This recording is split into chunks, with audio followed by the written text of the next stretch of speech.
पवित्र श्रीमद् भागवत गीता, पवित्र चारों वेद, पवित्र कुरान शरीफ, पवित्र बाइबल, पवित्र गुरु ग्रंथ साहिब, पवित्र कबीर साहिब की वाणी में छुपे हुए गूढ़ रहस्य अर्थात तत्व को जानने के लिए कृपया अवश्य सुनिए जगत गुरु तत्वदर्शी संत रामपाल जी महाराज के मंगल प्रवचन।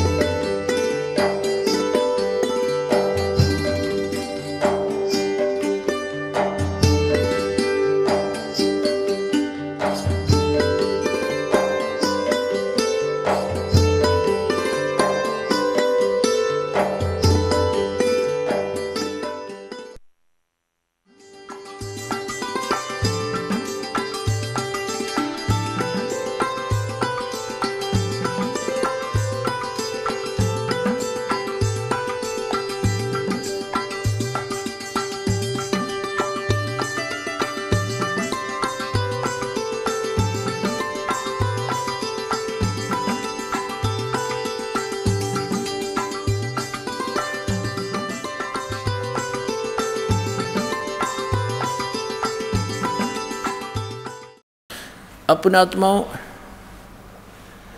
हम उसी प्रसंग पर आते हैं जहाँ से शुरू हुआ था। अब आउट ऑफ सिलेबस पूरे विश्व में पढ़ाई जा रही है। अकॉर्डिंग टू द सिलेबस यानी सदग्रंथों के अनुसार जो ज्ञान है वो केवल सतलोक आश्रम बरवाला, जिला हिसार, हरियाणा, भारतवर्ष के अंदर है। और इसको आकर के ग्रहण करो, अविलंब पहुँचो। जितना देर हो रही है उतना ही आपका जीवन नष्ट हो रहा है। क्या भरोसा देही का, विनिस जा छिन्माही। एक पल का भी विश्वास नहीं इस जीव का रहेगा या नहीं है शरीर। तो इसके रहते रहते हम जो कुछ कर लेंगे वो अपना होगा, नहीं तो काल का धोखा ही है। अब देखिएगा, अब दिखाते हैं, अब पढ़ाते हैं आपको सुनाते हैं। गुरुआं गाम बिगाड़े संतो, गुरुआं गाम बिगाड़े, ऐसे कर्म जीव कहला दिए, ईब जड़े नहीं जाड़े।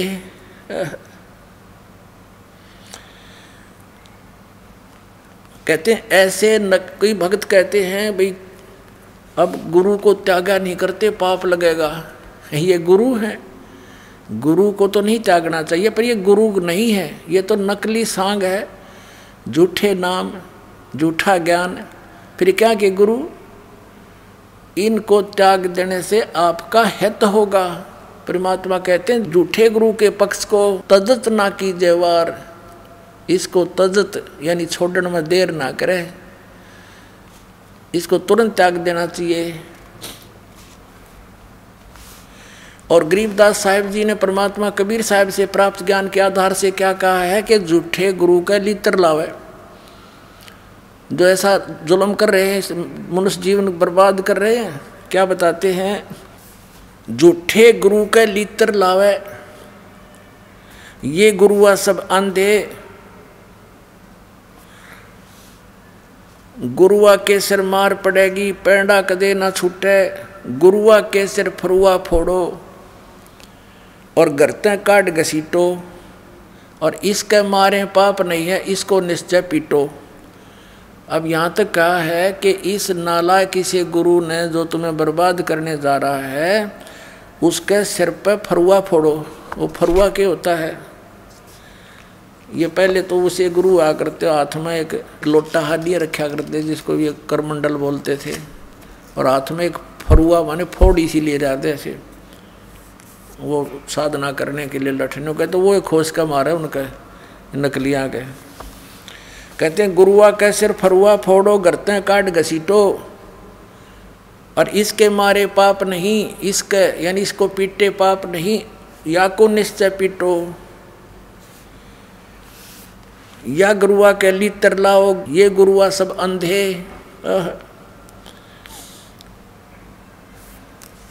गुरुआ गाम बिगाड़े संतो, गुरुआ गाम बिगाड़े, ऐसे कर्म जीव कहला दिए, बोर जड़े ना जाड़े। भेड़ पूछ को पंडित पकड़े, ये बादो नदी बिहंगा। गरीब दास वो भवजल डूबे, नहीं साध सत्संग। पुनः तो महापुरुषों ने कितनी अनमोल वाणी बताई हमारे को कि भेड़ पूछ को पंडित पकड़े, ये भादो नदी बिहंगा, गरीब दास वह भवजल डूबे, जहाँ नहीं साध सत्संगा।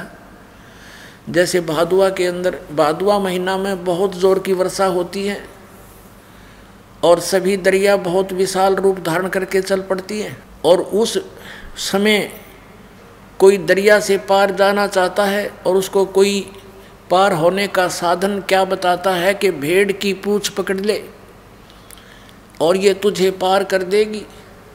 परमात्मा कहते हैं इस 2 अक्षर के नाम न छोड़ के और इस आदि नाम सत्सार नाम, ये 3 मंत्र के जाप के अतिरिक्त सभी साधना ऐसी हैं जैसे भेड़ की पूंछ कोई पकड़ा रखी हो दरिया से पार होने के लिए, अर्थात कभी नहीं हो सकता दोनों डूबें।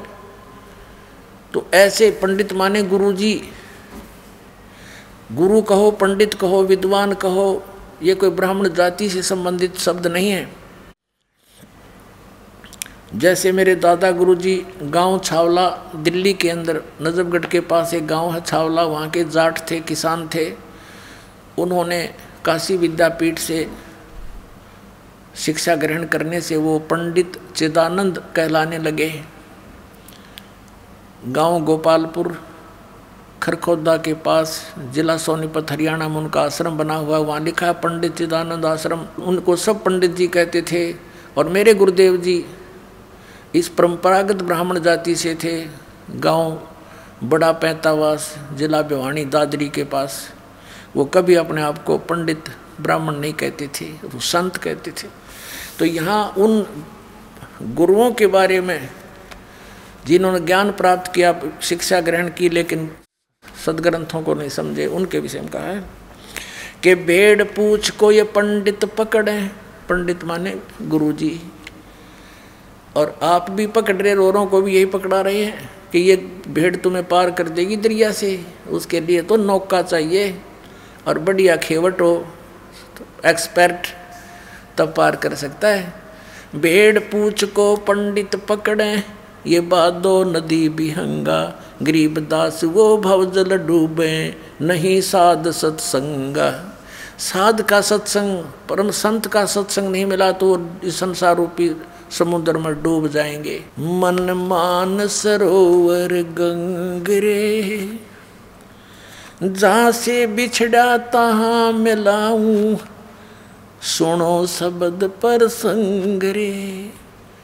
अब क्या बताते आदरणीय गरीबदास साहिब जी परमात्मा से परिचित होकर के, क्योंकि आदरणीय कबीर परमेश्वर जी बाबा जंदा के रूप में संत गरीबदास साहिब जी गांव छुड़ानी जिला झज्जर वाले को मिले थे, सचखंड लेकर गए थे, फिर वापस छोड़ दिया था। उसके बाद परमात्मा की आँखों देखी उस सतिथि को और उस ज्ञान को प्राप्त करके उन्हीं के दिए हुए ज्ञान को कैसे बोल रहे हैं। मन मान सरोवर गंगरे, जहाँ का बिछुड़ा तहाँ मिलाऊं, सुनो सब पर संगरे। हम जो ज्ञान दे रहे हैं, हमारे इसको प्रसंग को सुनो। शब्द का अर्थ यहाँ नाम है। उस सच्चे नाम के प्रसंग को ध्यान से सुनो, जो हमारा तत्वदर्शी संत हमारा भेजा हुआ तुम्हें सुनाने आएगा।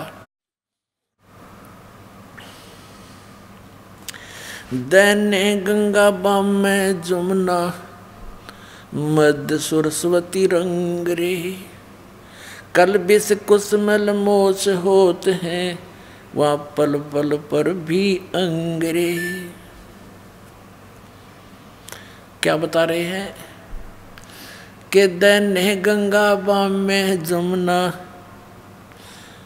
दैने गंगा और बाम में जमुना, इला और पिंगला, और मध्य सरस्वती रंग रे, आगे सुषमना नाड़ी है। ये भेद हैं, गुप्त भेद, कोड वर्ड होते संतों के। दैने गंगा बाम में जमुना, मध्य सरस्वती रंग रे, कल विष कुसमल मोच होते हैं वहाँ पल पल पर भी अंगरे। कि जो तुम गंगा जमुना में नहा करके स्नान करके अपना मोक्ष समझते हो, ये यहाँ नहीं होगे ये पाप कर्म का नाश।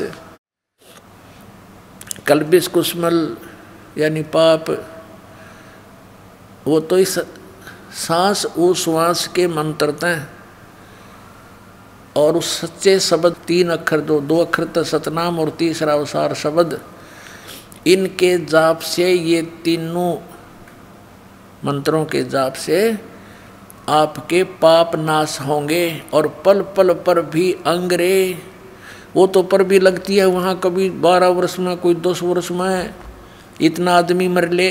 जैसे कोई कहे कि कुंभ के मेले में पर भी लगेगी, उसमें स्नान करने से मुक्ति होएगी, वो आवे 6 साल में या 12 वर्ष में, अर्ध कुंभ या कुंभ, इतने क्या पता श्वास रहे या ना रहे।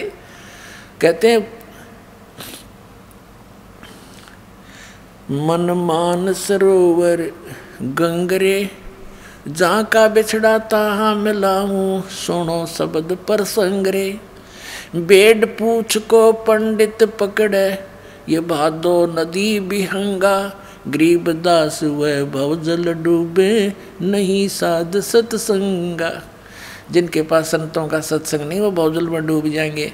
तो यहाँ क्या बता रहे हैं कि उस सत्संग के अंदर जाओ जहाँ वो प्रसंग चल रहे हैं सतनाम के, सच्चे नाम का, उस संत का संग करके फिर पल पल पर भी अंगरे, पल पल में नहाओ। उस पर भी में, जो पर भी तुम्हारी 12 साल में लगेगी, यहाँ तो रोज लानी पड़ेगी वाह। यानी श्वास उश्वास से सेवन करो, या पर भी नहाओ दिन रात, जब मोक्ष होगा, जब पाप कटेंगे। मन मान सरोवर गंगरे, जहाँ का बिछड़ा तहाँ मिलाऊं, सुनो शब्द पर संगरे। दाने गंगा बाम में जमुना, मध्य सरस्वती रंगरे। कल विष कुसमल मोच होते हैं, पल पल पर भी अंगरे। काशी करवत काहे लेही, ओए होए बिना भजन नहीं ढंग रे। कोट ग्रंथ का यो ही अर्थ है, करो साध सत्संग रे। ओए होए, देखो कितना कमाल कर रखा है कि कोटि ग्रंथ का एक ही अर्थ है, करो साध सत्संग रे, यानी पूरे संत का संग करो। नकली संतों से भी बात नहीं बनेगी। अब देखो कहते हैं करो साध सत्संग रे, यानी संत का संग करो, पूरे संत का, तब तुम्हें घर बैठे भगवान मिलेगा। और फिर मर्यादा में रहना पड़ेगा। भाई जो गुरु बचन पे डट गे रकट गे फंद 84 के। भाई जो गुरु बचन पे डट गे रकट गे फंद 84 के। कट गे फंद 84 के, रकट गे फंद 84 के। भाई जो गुरु बचन पे डट गे रकट गे। वस्तु मिली ठोड़ की ठोड़, मिट गई मन पापी की दौड़। वस्तु मिली ठोड़ की ठोड़, मिट गई मन पापी की दौड़। भरम मिटे मथुरा काशी के, भरम मिटे मथुरा काशी के। भाई जो गुरु बचन पे डट गे रकट गे फंद 84 के। कट गे फंद 84 के, रकट गे फंद। तो यही बताना चाह रहे हैं कि वस्तु मिली ठोड़ की ठोड़, और मिट गई मन पापी की दौड़। यो भटकाएं फिरा था कि मथुरा और काशी में। भरम मिटे मथुरा काशी के। अपने आत्माओं, आप तो बालक हो, ये दास इस मार्ग का मास्टर बना दिया परमपिता परमात्मा कबीर साहब ने और मेरे गुरुदेव जी ने। कहते हैं गुरु मेहर करे तो काग से हंस बना दे। हम तो कौवे थे, काग थे, जब तक हमें ज्ञान नहीं था। चाहे कितने ही अच्छे आदमी थे, हम नेक काम नहीं कर पावा थे, चाहते हुए भी नहीं कर सकते थे। नीत थी कि कुछ करें, करें क्या, कुछ रास्ते का पता नहीं था। अब देखो परमात्मा के पाने के लिए इन भोली आत्माओं ने कैसे कैसे सितम सहे हैं, इन नकली गुरुओं ने कैसे जुल्म इनके साथ किए हैं। एक समय काशी शहर के अंदर इन नकली गुरुओं ने भ्रम फैला दिया कि जो काशी के अंदर शरीर छोड़ेगा, मरेगा, मृत्यु को प्राप्त होगा, वो सीधा स्वर्ग जाएगा।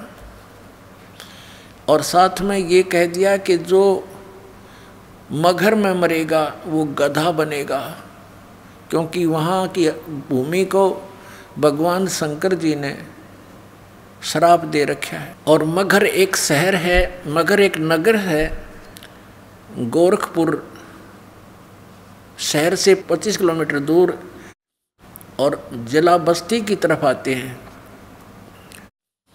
अब तो जिला बस्ती से अलग एक डिस्ट्रिक्ट बना दिया, संत कबीर नगर। मगर उस संत कबीर नगर के अंतर्गत आता है। ब्राह्मणों ने यानी गुरुओं ने यह भ्रम फैला दिया कि जो मगर मरेगा वो नरक जाएगा, गधा बनेगा। और वहाँ बह रही थी एक दरिया, आमी नदी, उसको भी भगवान शंकर ने श्राप दे दिया था, वो सूख गई थी, ऐसा उन्होंने बताया था।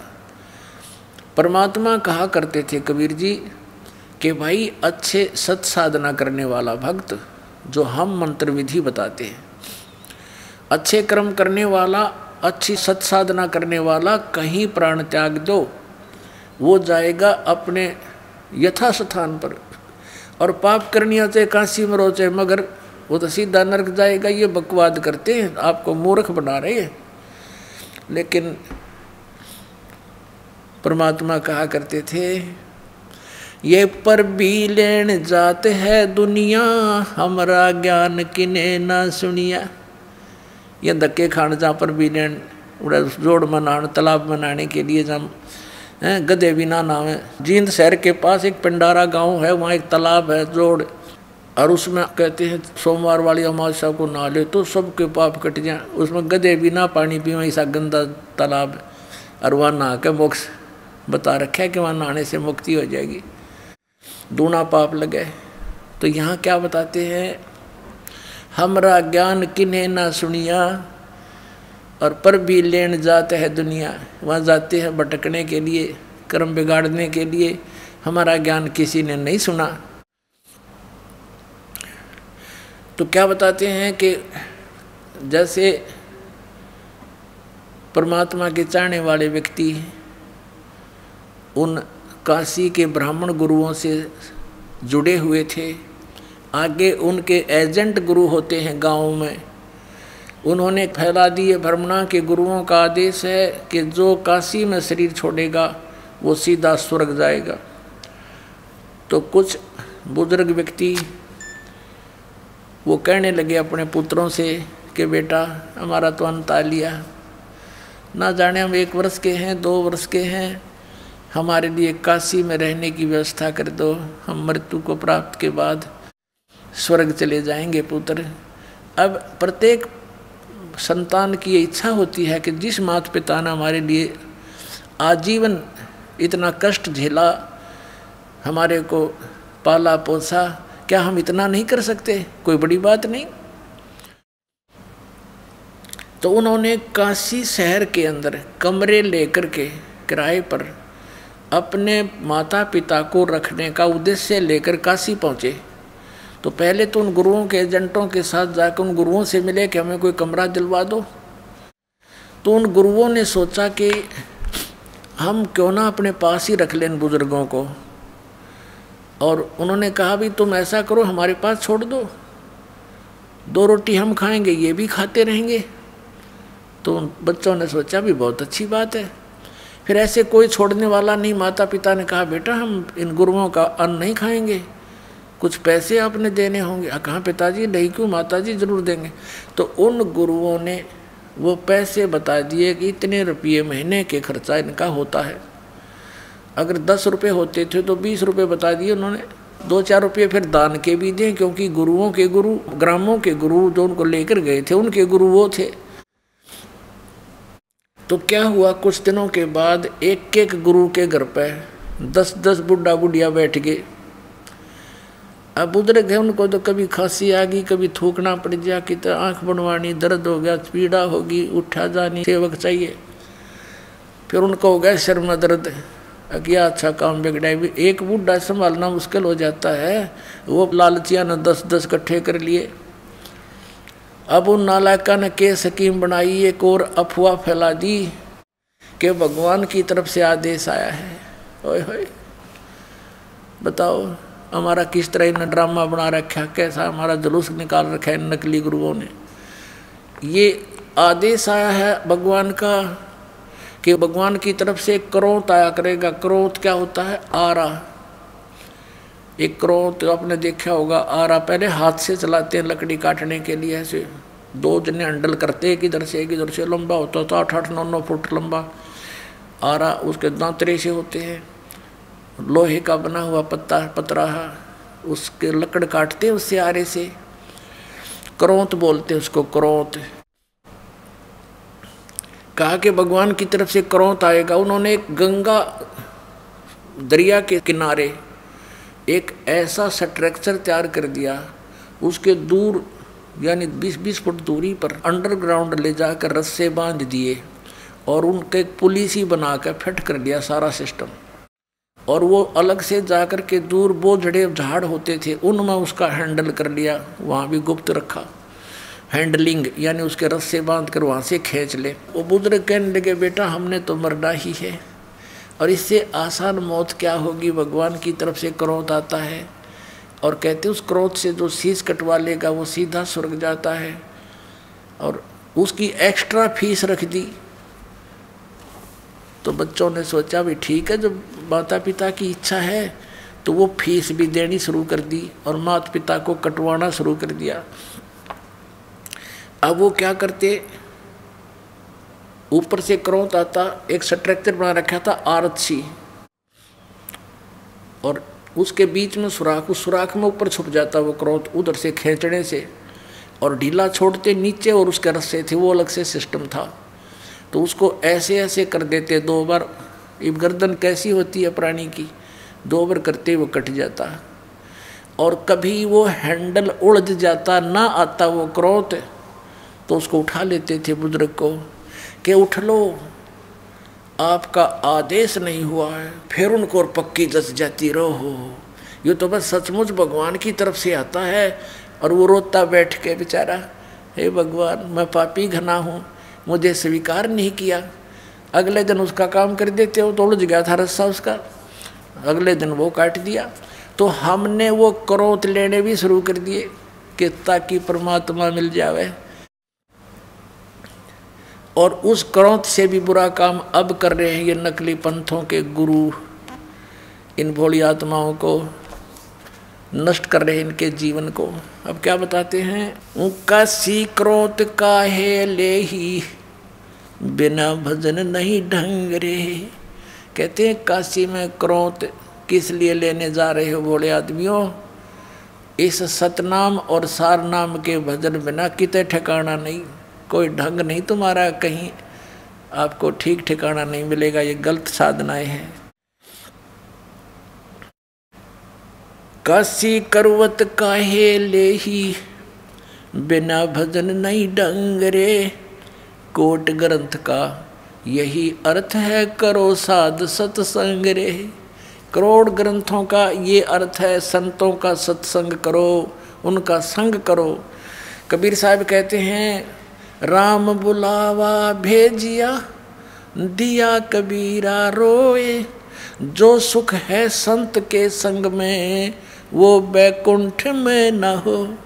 बैकुंठ में तो इतनी बुरी बकवाद है, ऐसे ऊंच नीच, ऊंचे छोटे बड़े पद हैं, पोस्ट हैं, सारे नाच गाने बकवाद है।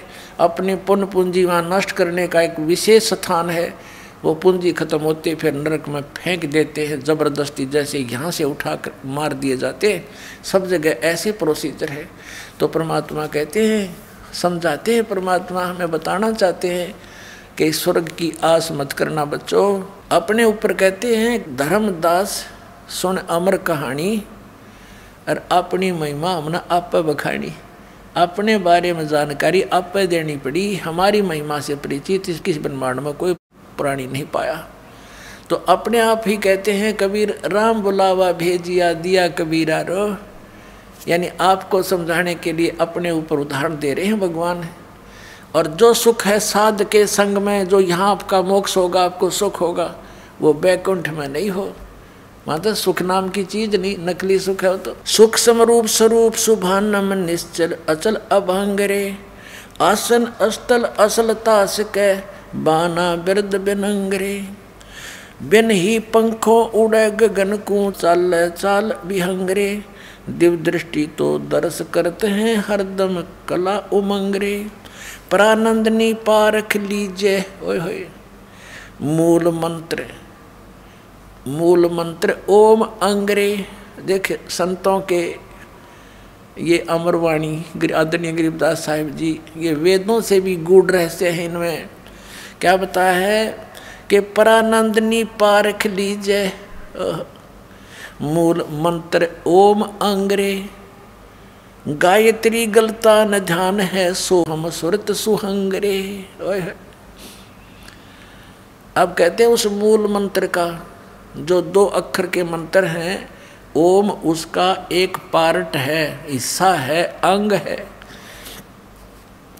परानंदनी पारख लीजिए, परानंदनी ओहो पूर्ण सुखदायक जो मंत्र है मूल मंत्र, उसको परख लो।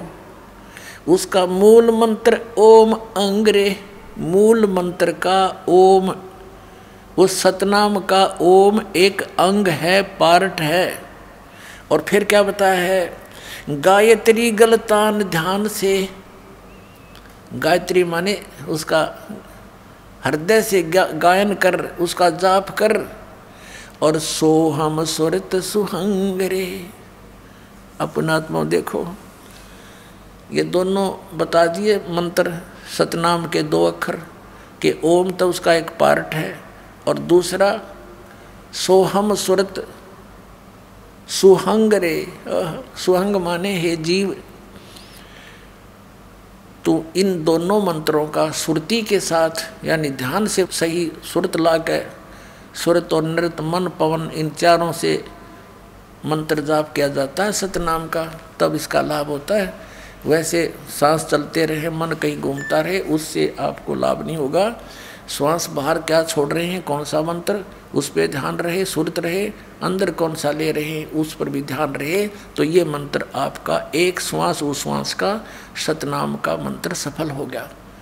और इसकी कीमत बहुत गणी है। क्या बताते हैं, ओम सोहम पालड रंग होरी हो, 14 लोक चढ़ाव राम रंग होरी हो, 3 लोक पासंग दर रंग होरी हो, तो ना तुलय तुलाया राम रंग होरी हो। आदरणीय गरीबदास साहिब जी परमात्मा कबीर जी से प्राप्त ज्ञान को कैसे बता रहे हैं कि ये एक ऐसे जाप किया हुआ सुरत नृत मन पवन से, सुरत नृत मन पवन, पवन माने वायु, प्राण, सांस, और सुरत ध्यान रखकर मन इन सब को लगा के रखे एक सुमरण करने का। ऐसे किया हुआ एक सिमरण की कीमत कितनी होती है सतनाम के जाप की, कि एक तराजू के एक पलड़े में एक मंत्र की कीमत रख दे। ऐसे सिमरण किए हुए पूरे संत से लेकर नकलियों से लिए हुए का कोई लाभ नहीं। और इस विश्व में कोई भी इस दास के अतिरिक्त इस मंत्र का अधिकारी नहीं है देने का। इससे सिद्ध है कि सब नकली होंगे। अगर इसको कोई दे रहा होगा मुझ दास से प्राप्त करके, क्योंकि 18 वर्ष से दास प्रदान कर रहा है, हो सकता है कोई नकली नीच और दुश्मन जनता का हो गया हो तैयार कहीं, तो उसको आपने समझना है, उससे दूर रहना है, औरों को भी समझाना। अपने भाई बहन वहाँ फंस गए होते हैं। तो एक कीमत इस प्रकार प्राप्त की हुई कीमत एक पलड़े में रख दे और दूसरे में ये 14 लोक चढ़ा दे। ओहो, शिव जी का लोक, विष्णु का लोक, ब्रह्मा का लोक, दुर्गा का लोक, ब्रह्म लोक, और ऊपर जितने भी ये नकली नीचे के अताल पताल ये सारे दर दे। ओए होए, अतल उतल कहते हैं 14 लोक चढ़ावे राम रंगोरी। और 3 लोक, ये पृथ्वी लोक, स्वर्ग लोक और पाताल लोक, ये भिन्न हैं। इन तब पासंग रखते, इनकी तो कीमत को नहीं, उसकी गणना नहीं। और तो ना तुले तुलाया राम रंग होरी हो। होरी माने खुशी, कि ये खुशी जिनके पास ये मंत्र है वो खुशी मनावे इस जीवन की, कि सफल कर लिया आपने इस मंत्र नाम अपने जीवन को। ओम सोहम पालड़े रंग होरी हो, 14 लोक चढ़ावे राम रंग होरी हो, 3 लोक पासंग धरे रंग होरी हो, तो ना तुले तुलाया राम रंग होरी हो। ऐसे किया हुआ सिमरन सुरत नरत मन पवन से उसकी इतनी कीमत आपकी बन जाएगी।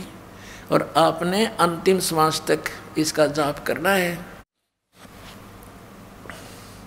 राम नाम रटते रहो जब तक घट में प्राण, कभू तो दीन दयाल के बनक पड़ेगी कान। यानी इस मंत्र का जाप आपने अंतिम श्वास तक जब तक घट में प्राण सुमरण करना है, चलते उठते बैठते। नाम उठत नाम बैठत नाम सोत जागवे, नाम खाते नाम पीते नाम सेती लागवे। हठ योग नहीं करना आपने, ठीक है, बैठ के भी करना है तो ध्यान लगाओ मंत्र पे। यह सुरत शब्द अभ्यास है। हठ योग करना आंख बंद करके कान बंद करके, ये सुरत शब्द नहीं है तो बकवाद है सारी। यानी अपनी सुरती को अभ्यास करा के इस नाम के ऊपर ये डटे, इस अभ्यास करो कि इस पर कुछ देर रुके, या इसके लिए संघर्ष करो। चलते फिरते उठते बैठते जाओ, फिर रोके मन को, फिर जाओ, फिर रोक के फिर लगाओ, ये अभ्यास करना है और कुछ दिनों में बिल्कुल सेट हो जाएगा। इसको सुरत शब्द अभ्यास बोलते हैं। वो नहीं था, वो गलत साधनाएं थी उनकी। जोन सुंडो बिला, इससे मोक्ष हो जाएगा। वाह भाई वाह।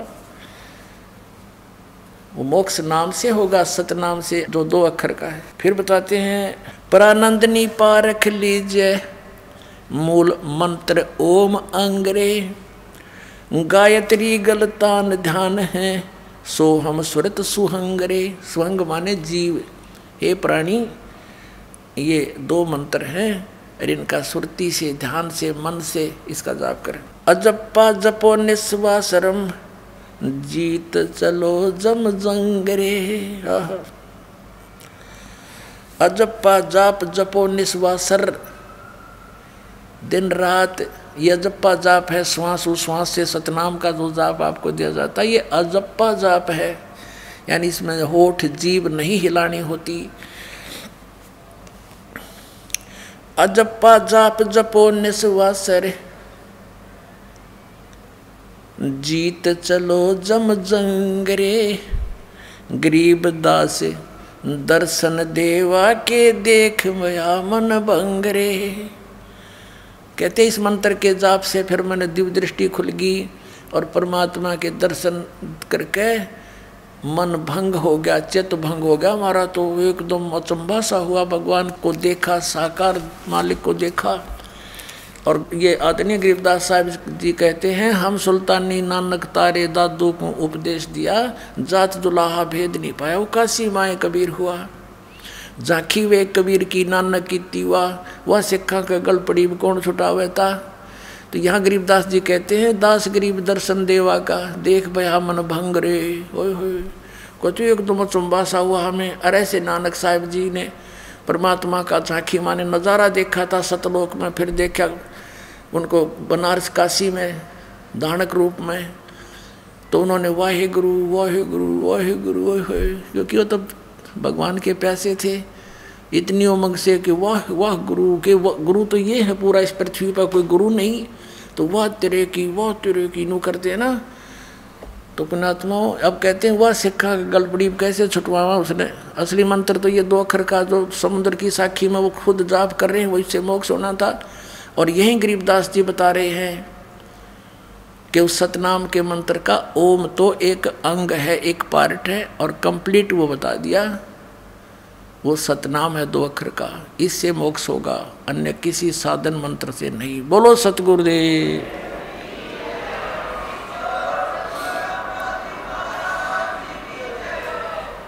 परम पिता परमात्मा पूर्ण ब्रह्म सारी सृष्टि के रचनहार कबीर देव जी, कबीर साहब, अल्लाहू अकबर, ये हम सब के जनक हैं, सब के पिता हैं। ये सर्व सुखदाई भगवान है। यो परमात्मा वह भगवान जिसने सारे ब्रह्मांडों की रचना की, जो अमर अविनाशी है, वही परमात्मा पवित्र भारतवर्ष की इस पावन धरती पर काशी शहर के अंदर 120 वर्ष रहे एक जुलाहे की भूमिका किया करते थे। वो कबीर जुलाहा नाम से प्रसिद्ध, दानक नाम से प्रसिद्ध वो परमात्मा सारी सृष्टि के रचनहार हैं। जो भगवान के गुण, परमात्मा के गुण वेद बताता है, वही लीलाएं परमेश्वर ने अपने विधान अनुसार प्रत्येक युग में की हैं। क्या की हैं? गोता मारूं स्वर्ग में, जा बैठूं पाताल, कह कबीर ढूंढता फिरूं अपने हीरे मोती लाल। कबीर परमात्मा जी बता रहे हैं अपनी महिमा कि मैं अपने हीरे मोती लालों को इस संसार रूपी सागर में गोते लगा लगा कर ढूंढ रहा हूँ, खोज रहा हूँ। कलयुग के अंदर उस परमेश्वर ने कौन कौन से हीरे मोती लाल इकट्ठे किए थे? आदरणीय धर्मदास साहिब जी, आदरणीय मलुकदास साहिब जी, आदरणीय दादू साहिब जी, आदरणीय नानक साहिब जी, आदरणीय गरीबदास साहिब जी, गांव छुड़ानी, जिला झज्जर, हरियाणा वाले। क्योंकि गरीबदास कई हुए हैं जो संत कहलाए हैं, लेकिन वो इनकम्प्लीट थे, वो काल के ही जाल में थे, तो इसलिए इनका पूरा एड्रेस बताना पड़ता है। आदरणीय गरीबदास साहिब जी, गांव छुड़ानी, जिला झज्जर, हरियाणा वाले। आदरणीय गीसा दास साहिब जी, गांव खेखड़ा, जिला मेरठ, उत्तर प्रदेश वाले। ये अपने हीरे लाल परमात्मा ने खोजे, स्वयं ही जाकर के उनसे मिले। कितने दयालु हैं हमारे भगवान। वो हमारे पिता हैं और अपने बच्चों के लिए माता पिता ही कष्ट उठाया करते हैं। जिन माता पिता के बच्चे कुसंगत में गिरकर शराब पीते हैं, घर से धन ले जाते हैं, उसको नाश करते हैं, माता पिता समझाते हैं, प्यार से समझाते हैं, रोते हैं बैठकर, और वो नशे में उनकी एक नहीं सुनता, पास से निकल जाता है। माता पिता देखते रह जाते हैं, कई बार गालियां भी देने लग जाता है शराब के नशे में। तो पुण्यात्माओं, हमने इस काल के इस झूठे सुख की भांग पी रखी है, और इस नशे में हम अपने पिता को पहचान नहीं पाते, और हम उनके साथ बदतमीजी भी करते रहे। पुण्यात्माओं, जब आपको ये दास की कहानी जो परमात्मा ने अमर कथा अपनी आप बता रखी है, ये सत्संग आपके हृदय में उतर जाएगा, आपको ये सब बातें सच्ची लगेंगी, क्योंकि ये सच्ची हैं। आपकी आंखों में आंसू आया करेंगे जब कभी एकांत में परमात्मा की लीला से आप मनन किया करोगे। वो परमात्मा अनंत कोट ब्रह्मांड का मालिक हमारे लिए भटक रहा है, हम उसको पहचान नहीं पाते, क्योंकि इस काल भगवान ने, ज्योति निरंजन ने हमारे ऊपर एक विशेष प्रभाव डाल रखा है 3 गुणों का, और उसके बाद हमारे अंदर अज्ञान बरवा दिया, परमात्मा निराकार सिद्ध करवा दिया। उसके ढोल के डंके पर किसी से सुन लो, हिंदू मुसलमान सिख ईसाई, परमात्मा तो निरंकार है, वो तो निराकार है, दिखाई नहीं देता। जबकि सबके सदग्रंथों में परमात्मा नर आकार है, मनुष्य दृश्य है और सशरीर है, ऊपर सतलोक में रहता है, वहाँ से गति करके नीचे आता है। आपको थोड़ा सा ज्ञान सुनाते हैं कि वो परमात्मा कैसी लीला करता है, कहाँ प्रमाण है। आपको दिखाते हैं ऋग्वेद के अंदर कि वो परमात्मा कैसी लीला करता है, फिर आपको आसानी से समझ में आएगा। देखिएगा, ऋग्वेद मंडल नंबर 9, 10 ये इकट्ठे ही अनुवाद किए हैं। ये कहाँ से प्रकाशित है? प्रकाशक है सर्वदेशी कार्य प्रतिनिधि सभा, महर्षि दान भवन, रामलीला मैदान, नई दिल्ली से। मुद्रक Prince offset printers 1510 Pataudi house Daryaganj नई दिल्ली से, यहाँ से छपी है। अब देखिएगा, ऋग्वेद मंडल नंबर 9 सूक्त नंबर 86 का मंत्र नंबर 26 में क्या कहा है? यज्ञ करने वाले यजमानों के लिए परमात्मा,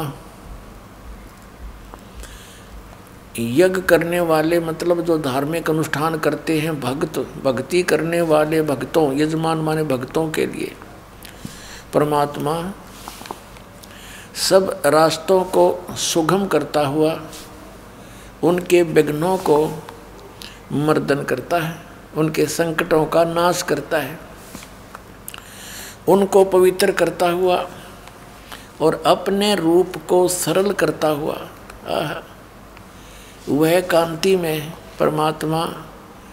ये कबीर, इसको कबीर, ये देखो यहाँ लिखा है कबीर, हम बोले हैं कबीर, हम वह बोले हैं वह को, इसका इन्होंने संधि छेद करके यो बना दिया कवि, कबीर।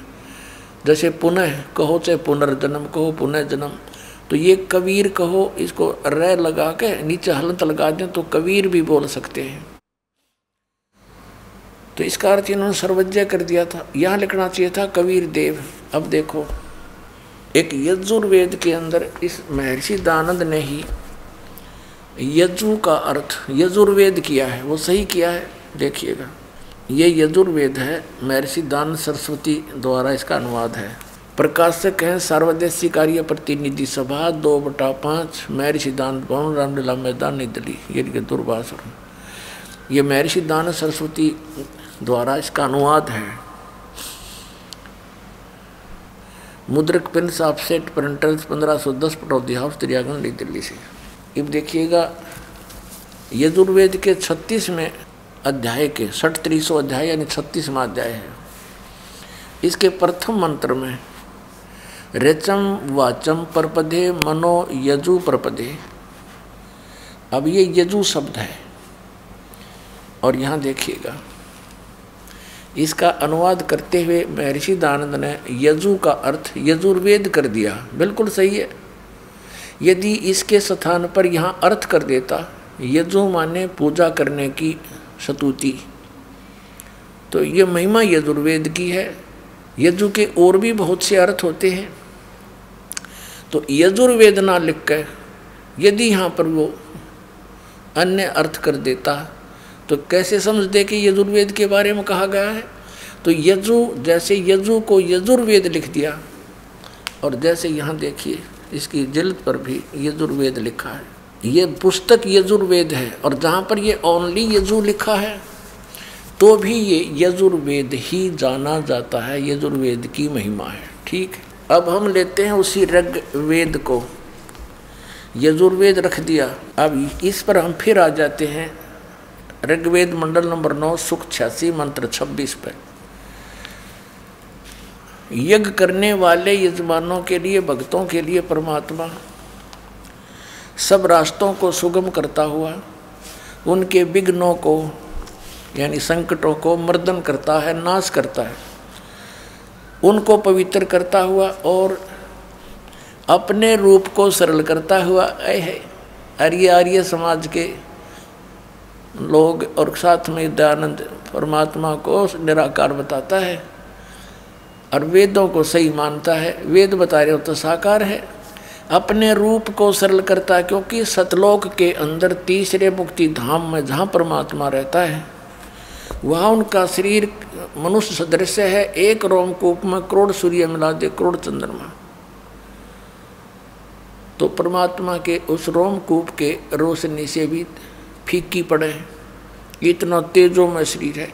और वो परमात्मा एज इट इज न्यू का न्यू आ जाए यहाँ पर तो हमारी आंखें बंद हो जा, जैसे उल्लू को सूर्य नहीं दिखता, वो देख ही नहीं सकता। तो इसलिए यहाँ आकर अपनी लीला करने के लिए, हमें यथार्थ ज्ञान देने के लिए, अच्छी आत्माओं को मिलने के लिए अपने रूप को हल्का तेज पुंज का बनाकर आता है। तेज पुंज अन्य दे धरकर इस विध हमको भेंट ही।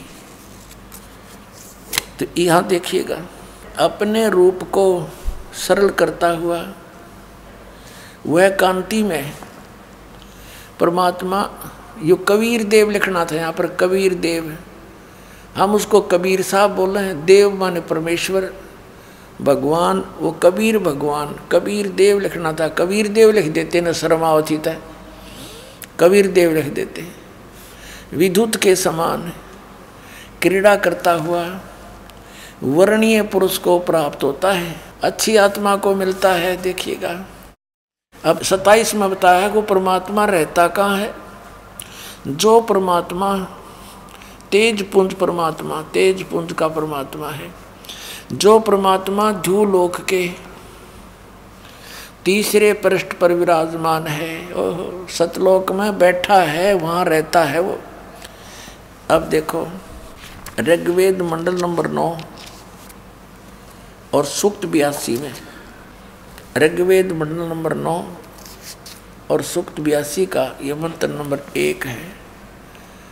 जो सर्वोत्पादक प्रभु, सबकी उत्पत्ति करने वाला परमेश्वर प्रकाश रूप है, तेजों में शरीर युक्त है, सद्गुणों की वृष्टि करने वाला, पापों का नाश करने वाला, पाप हरण करने वाला है।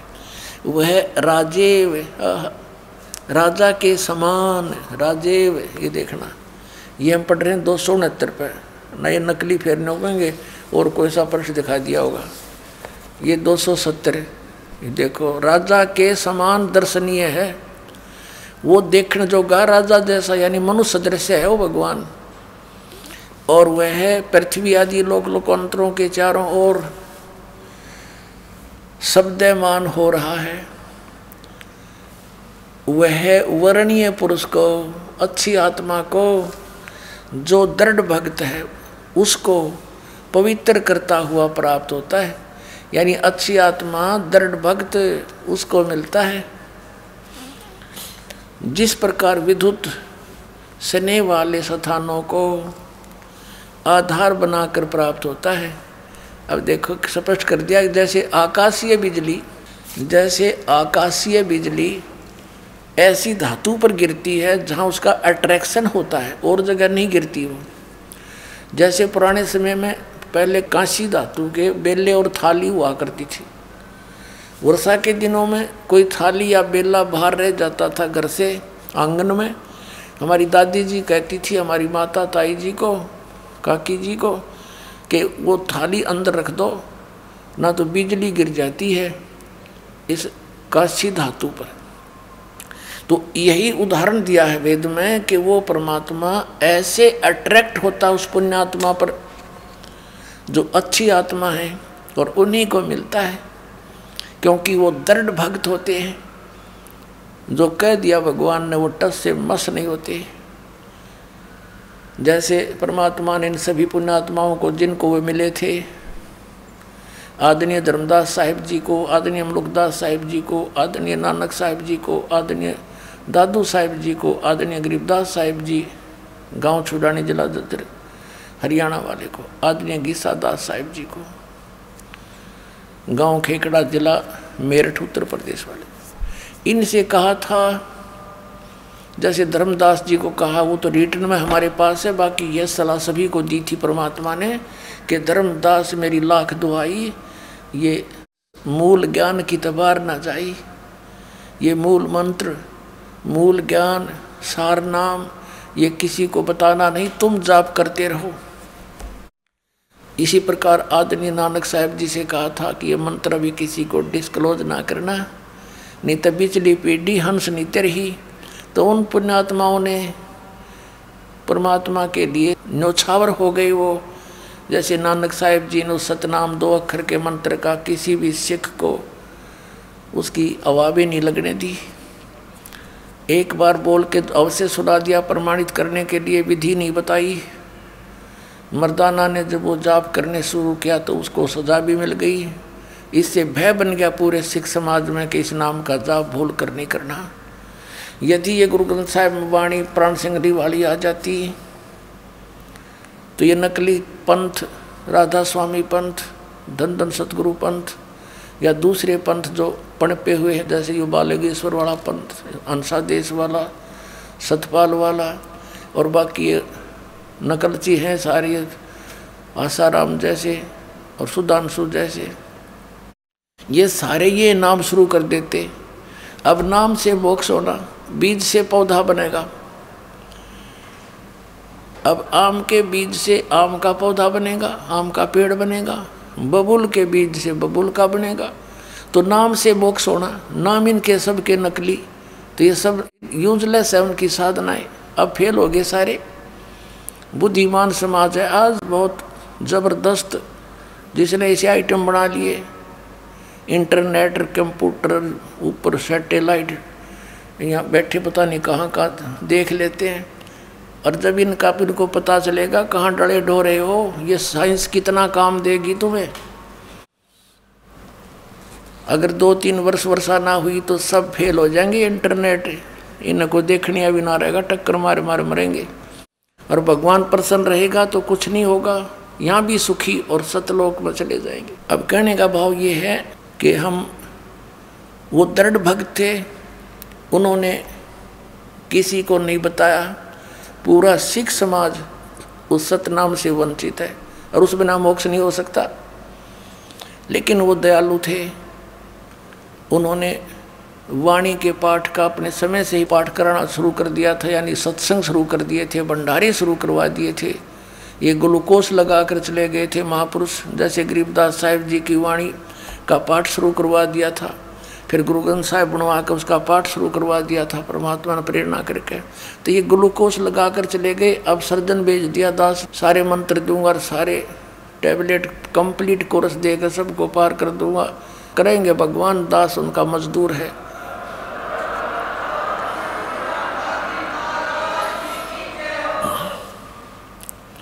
अब वो बिचली पीढ़ी आ गई जिसके लिए सारा खेल इन महापुरुषों ने, भगवान ने मिलकर खेला, काल के जाल से बचाए रखी सतभक्ति को। अब आगे देखिएगा, ऋग्वेद मंडल नंबर 9 और सूक्त 82 का मंत्र आपने एक देख लिया कि वो परमात्मा अपने दृढ़ भक्त को पवित्र करता हुआ वर्णीय पुरुष को मिलता है। जैसे विद्युत आकाशीय बिजली स्नेह वाले स्थानों को आधार बनाकर प्राप्त होता है। अब नंबर 2 में क्या कहा, किस उद्देश्य से आता है भगवान? पर हे परमात्मा, उपदेश करने की इच्छा से आप, यानी तत्व ज्ञान बताने की इच्छा से आप महापुरुषों को प्राप्त होते हो, अच्छी आत्माओं को मिलते हो, और आप अत्यंत गतिशील पदार्थ के समान यानी तीव्रगामी होकर के हमारे आध्यात्मिक यज्ञ को प्राप्त होते हो हैं। आप कबीर देव हैं, आप कबीर देव हैं। वेद मेरा भेद है, मैं ना वेदन के माही, और जौन वेद से मैं मिलूं ये वेद जानते नहीं। परमेश्वर परम पूज्य कबीर साहब ने कहा था कि धर्मदास, ये चारों वेद मेरी ही महिमा का गुणगान करते हैं, लेकिन इनमें वर्णित विधि से मेरी प्राप्ति नहीं हो सकती, और जिस विधि से मेरी प्राप्ति हो सकती है वो वेदों में नहीं, क्योंकि वो परमात्मा स्वयं ही आकर बताता है। वो सूक्ष्म वेद है जो दास को उपलब्ध हुआ और दास ने समझा परमेश्वर कबीर जी गुरु जी की कृपा से, और उस सूक्ष्म वेद को कबीर पंथी जो 12 के 12 पंथ वो नहीं समझ सके, और ये सब काल के पंथ थे वह। और ये राधा स्वामी, धन धन सतगुरु, सच्चा सौदा, जय गुरुदेव, दिनोद वाला, बिहानी वाला, ये सारे एक कुएं के पानी, आगरा वाला, ब्यास वाला, ये राधा स्वामी। इनके पास वो मंत्र नहीं, मंत्र से मोक्ष होगा, इस नाम बिना मोक्ष हो नहीं सकता, और वो इनके पास नहीं, तो ये सारे काल के ही जाल में फंसे हुए थे। अब ये लीला करता है परमात्मा, वो किन किन महापुरुषों को मिले, आदरणीय धर्मदास साहिब जी को मिले। दर जिंदे का रूप सैल वृंदावन की नी, तहाँ मिले धर्मदास करते हैं बहुत अधीनी। आदरणीय गरीबदास साहिब जी ने कहा, हम सुल्तानी नानक तारे, दादू को उपदेश दिया, जात जुलाहा भेद न पाया, वो काशी माए कबीर हुआ। वो किन किन को मिले परमात्मा, जिंदा महात्मा का रूप बनाकर धर्मदास जी को वृंदावन में मिले। दर जंदे का रूप सैल वृंदावन की नी, तहाँ मिले धर्मदास करते हैं बहुत अधीनी। एक जिंदा महात्मा का रूप बना के परमात्मा कबीर जी कहाँ गए, धर्मदास को वृंदावन में मिले, मथुरा में। और धर्मदास जी वहाँ गए हुए थे तीर्थों पर यात्रा करते हुए, उस वृंदावन के जोड़ में नहान गए थे तीर्थ में। और नहान होकर बाहर बैठे जब परमात्मा ने उनसे प्रश्न किया कि हे महाराज जी, मैं तो जिज्ञासु व्यक्ति हूँ, मैं सब संतों के पास जा चुका हूँ, मेरी संतुष्टि नहीं हुई, कृपा मुझे कोई ज्ञान सुनाओ भगवान का। जब धर्मदास लगा गीता की महिमा सुनाने, तब परमात्मा ने उनसे प्रश्न उत्तरी की कि मैं एक जिज्ञासु व्यक्ति हूँ। स्वयं तो अपने आप को तो दास बताया, और उस धर्मदास जी को उसको महात्मा कहा, हे महात्मा जी मुझे कुछ ज्ञान सुना दो। तो उनसे काफ़ी प्रश्न उत्तरी हुई। फिर परमात्मा ने कहा कि आप गीता जी को मानते हो? कहा जी। भगवान कौन है? प्रश्न किया परमात्मा ने कि श्री कृष्ण, श्री विष्णु जी, श्री शंकर जी और ब्रह्मा जी, ये सर्वेश्वर महेश्वर, इनकी जन्म मृत्यु नहीं होती। तो परमात्मा ने कहा कि चौथे अध्याय के 5 और 9 श्लोक में, दूसरे अध्याय के 12वें श्लोक में और 10वें अध्याय के दूसरे श्लोक में, धर्मदास जी देखियो आपका गीता ज्ञानदाता क्या कहता है कि मैं तो जन्म मृत्यु होती है, मैं तो अविनाशी हूँ नहीं, नाशवान हूँ, तुम इसको अविनाशी बता रहे हो। और 18वें अध्याय के 62वें श्लोक में कहा कि तू सर्वभाव से उस परमेश्वर की शरण में जा, उसकी कृपा से तू परम शांति को और सनातन परम धाम को प्राप्त होगा। 15वें अध्याय के 4थे श्लोक में कहा गीता जी में कि जब तत्वदर्शी संत मिल जाए उसके पश्चात परमेश्वर के उस परम पद की खोज करनी चाहिए, जहाँ जाने के बाद साधक फिर लौटकर संसार में कभी नहीं आते। अब धर्मदास का तो सिर घूम गया उस पुण्यात्मा का कि मैं क्या सुन रहा हूँ। गीता साथ ही खोल के देखा साथ के साथ। अब कहने का भाव ये है, पुण्यात्मा हो, ये इतना रंग चढ़ जाता है। अंत में धर्मदास कहने लगा कि तू मुसलमान है, क्योंकि बाबा जिंदा के रूप में उन्होंने अपना एक वेशभूषा होती है जिंदा महात्माओं की, एक और कोट सा पहनते हैं, घुटनों तो तले तई का काला, ऊपर काला ही टॉप होता है, एक कच्छा पहनते हैं अंडरवियर काला ही। तो धर्मदास जी ने टोंट कस दिया कि तू मुसलमान जाति का है, इसलिए हमारे देवताओं की तू बेइज्जती करता है, मैं तेरी बात सुनना पसंद नहीं करता। अब यूं कहते ही परमात्मा अंतर ध्यान हो गए और धर्मदास जी की बंदगी सामने से आदमी अंतर ध्यान हो जाए ना दिखे एकदम, तो आप हार्ट अटैक होना हो गया, उसका हार्ट अटैक हो गया। क्यों था कौन ये भी समझ गया, फिर सोचा कोई सिद्ध पुरुष होगा, फिर शांति से जब सोचा कि ये कुछ भी था लेकिन ज्ञान इसका 16 अन्य था, सारी साची कह था। और मैंने तो जानबूझकर बकवाद करके और इस अनमोल ज्ञान से मैं वंचित रह गया।